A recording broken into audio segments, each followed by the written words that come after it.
Hello, everyone, and welcome to Vision Board. My name is Sage Bree.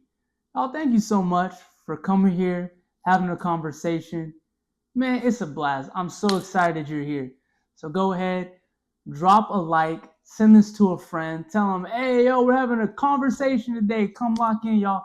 Here at Vision Board, we're here to show you how to design a successful life. If you've been following us for some time, you know we're going through our 5 pillars: spiritual, mental, physical, social, and financial. This week, y'all, we're on mental, and we're talking about grit. You got that kind of grit?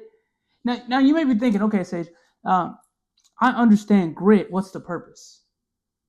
The Sage, like, I hear what you're saying, but why do I need to have grit? Life is chill, bro. Like, I'm big chilling for real.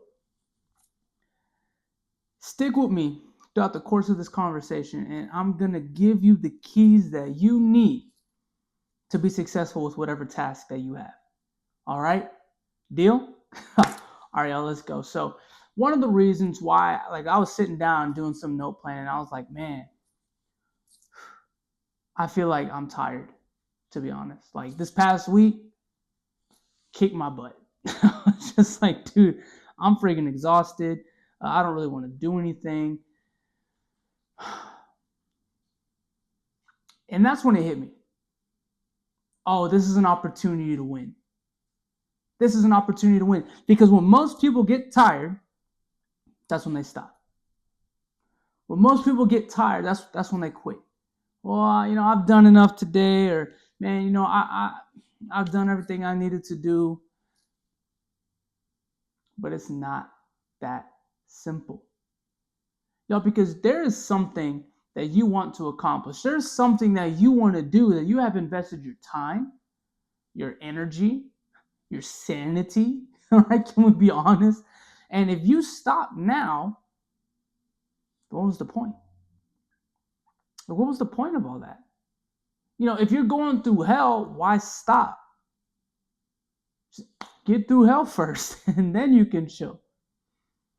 Don't do that to yourself.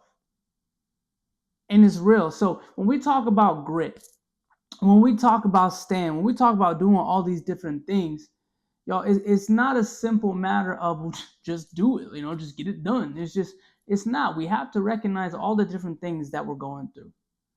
We have to recognize all the different things that are going through our mind, the environment that we're in. Okay, what happens if I succeed? What happens if I don't? And these are things that come into play. So when we talk about grit, really we're talking about staying power. Okay, let me go ahead. Let me check this out for us. So I'm going to hit this. And just even one of the things that has really stood out to me is one of the reasons why we stop is because we're afraid. Afraid of what? I don't know. Maybe we're afraid of success. Maybe we're afraid of failing when everybody's watching. Maybe we're afraid of, if I really do this, they're going to ask me to do it again. What are you afraid of? And this was a question that I had to ask myself. Y'all, because January 6, 2017, you guys know I gave my life to Christ, right?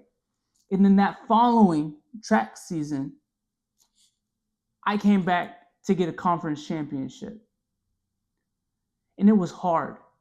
Because when we're sitting there and we were racing, I wanted to drop out. I wanted to quit. I wanted to give up. I was tired. My legs hurt. And I had a history of doing that. But we're at the conference championship.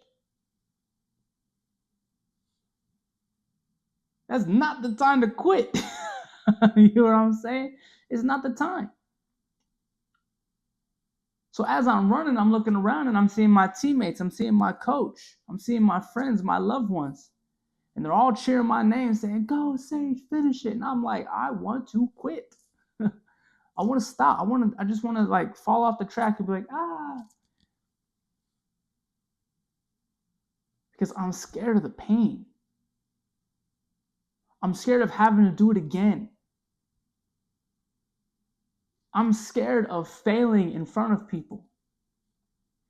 And that was a fear that I had to overcome. And sometimes it does try to pop up and show itself again. That's when I just got to smack it. Like, say, get out of here, fear. I got power, love, and a sound mind. What are you afraid of? When I was younger, I used to skateboard. And there was this segment on the Thrasher, and it was called Hall of Meat. And it was just people absolutely bailing on the tricks. Like, it was crazy work. And I just remember watching that with my friends. And we'll be like, oh, snap, that's crazy. But what it was really doing was putting fear in my mind. Because I would watch people get absolutely obliterated trying these simple tricks. And when I came up to them, I looked at the rail and I looked at the stair set and I looked at the box and I'd be like, no. And then when people would ask me, oh, you skate? How often do you fall? And I tell them, I said, I never fall. Oh, you never fall? You must be pretty good. But I wasn't. Just because you never fall doesn't mean you're good. It actually means the opposite. You're not good because you never fall. If you really want to do something worth doing, you're going to have to understand you're going to have to fall a few times. If you really want to accomplish something that's worth accomplishing, you're going to have to fail a couple times. You're going to have to face your fear because not everybody will. There's a story about this group of people who were going to war, right? And there was a giant, David and Goliath. Maybe you've heard of this story. And everybody that was supposed to be fighting were scared. This isn't a giant like, Wimby. Like, that's not who we're talking about, although Wimby is insanely tall. No, the dude was over 12 feet. Massive. And he was carrying a weapon that weighed hundreds of pounds. The people that were supposed to fight him were so scared that for 40 days, they didn't do anything. The king of this nation was so scared, he would not go out and fight. He was waiting for somebody else to do it. And along comes David. Right? 1 Samuel 17, if you really want to check it out. And he's hearing this giant, Goliath, say all these taunts, getting in the minds of the people, putting fear in them. When David shows up, he goes, who the heck is this guy? Why is he saying why is nobody doing anything? And they're like, don't. Like, no. And David's like, no, I'm going to go do something, bro. Like, what does a person get if they defeat this giant? And they start listing off all the riches and all the rewards, and the king is going to do this, the king is going to give you that. And David's like, shoot, I'll do it. I'll do it. He's a 14-year-old boy. He's saying, I'll do it. So he goes up to the king and is like, hey, you got a giant? I've never killed a giant before, but I've done in lions and bears, so what's the difference? And the king is like, you are a boy. He's been fighting since he was a boy. Right? And so let's pause there. There's going to be people that will try to discourage you at your beginning. Oh, you can't step up to this guy because he's been doing this since he was your age. Okay, so how do you think I'm going to start? Like, by doing it at my age. And so just understand, if there's something that you really want to accomplish, if there's something that you really want to do, then you're really going to have to do it. So David goes out there. Maybe you're not familiar with the story. So David goes out there and he tells him, he goes, yo, today, this day, I'm going to cut your head off. This day. And Goliath, he starts screaming taunts at him. You send a dog to me? You send a boy to me? Are you kidding me? Like, I'm going to destroy him and I'm going to crush y'all. The disrespect. And David's like in 1 Samuel 17:46, today I'm going to cut off your head and I'm going to let the birds of the air eat you up. Wow. You have that kind of grit? When you get faced with an obstacle, like maybe you're not out here trying to face Goliath, right? You have no giants that you need to slay. But maybe it's a relationship. Maybe it's a difficult conversation. Maybe it's an opportunity that you've been waiting for your whole life. And now that it's facing you, looking right at you, you're like, I don't know if I can do it. Well, allow me to encourage you. You can. The fact that you have the opportunity means that you are ready for it. The fact that it has presented itself to you and that you saw it and that you have the thought means that you are the one. Don't let somebody else come in and steal what is yours. If you can't do it brave, do it scared. Get it done. So we know that through our 5 pillars of spiritual, mental, physical, social, and financial, when your spirit is right, your mental is going to be right. And because your spirit is right, I don't have a spirit of fear, but a power, love, and of a sound mind. Oh, shoot, I'm going to get it done. Whatever I need to do, I'm going to do. That's you. Whatever you need to do, you're going to do. So count the cost. Okay, what is this going to cost me? Then pay what it cost. Because of the thing you are trying to accomplish, because of the life you are building, because of the way that you are wired, you don't get shortcuts. Not for you. And that's a good thing. That's a good thing, right? It's like hopping on the game and, you're giving it your all, and then come to find out they're actually taking it easy on you. And you're like, well, that's not fun. Like, don't do that.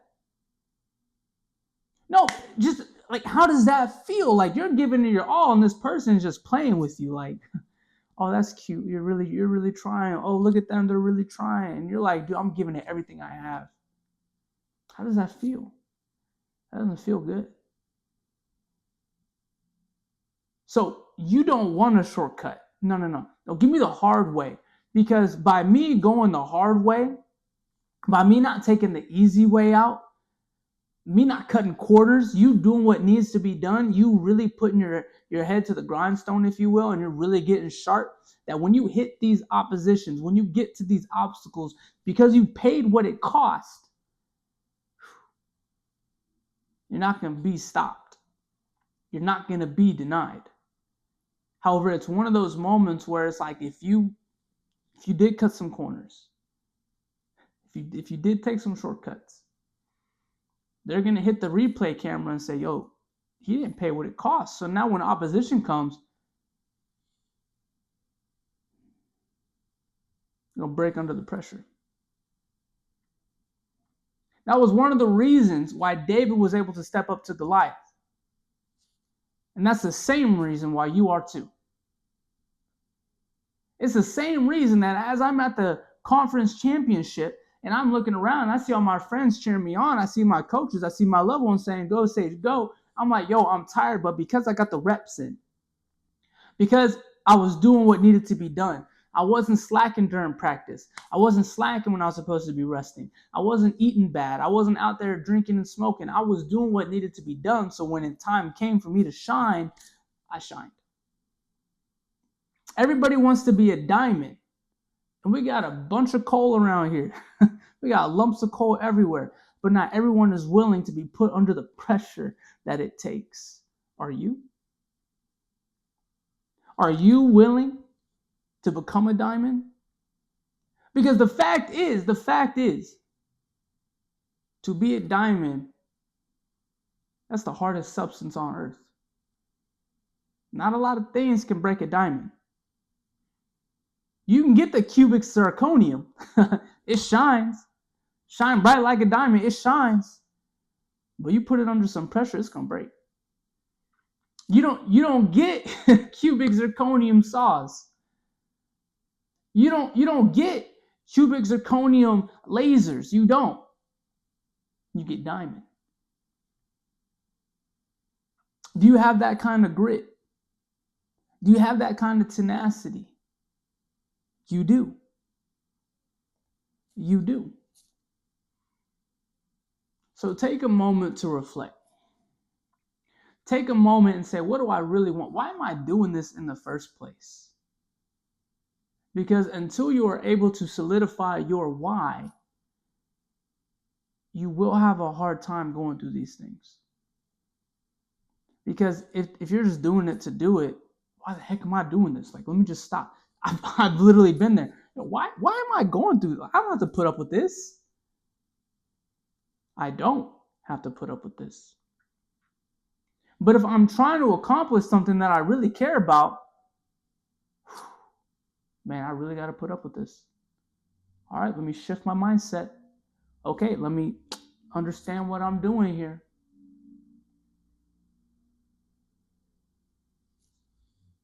Find your why. Get your vision. Y'all, vision is the ability to see beyond. You cannot be disciplined unless you have a vision. You might be doing too much. And it could be you're not doing enough. You won't know until you have a vision. So take a moment. Write out your vision. And assess. Okay, we got the My Vision map, sagebreed.com, under the free resources. Go ahead and get that. Write that down, because if you don't know what it is that you're doing, why are you going through these things? It may not even be worth it. However, you may be trying to give up on the very thing you need to be doing. Champions aren't made when you're full of energy. They're not. Champions are made when you're tired. But in order to be a champion, you have to first be a champion. So before you're made into a champion on the stage, no shortcuts here. Pay what it costs. Y'all, you're strong. You're smart. I love you. And until next time, peace.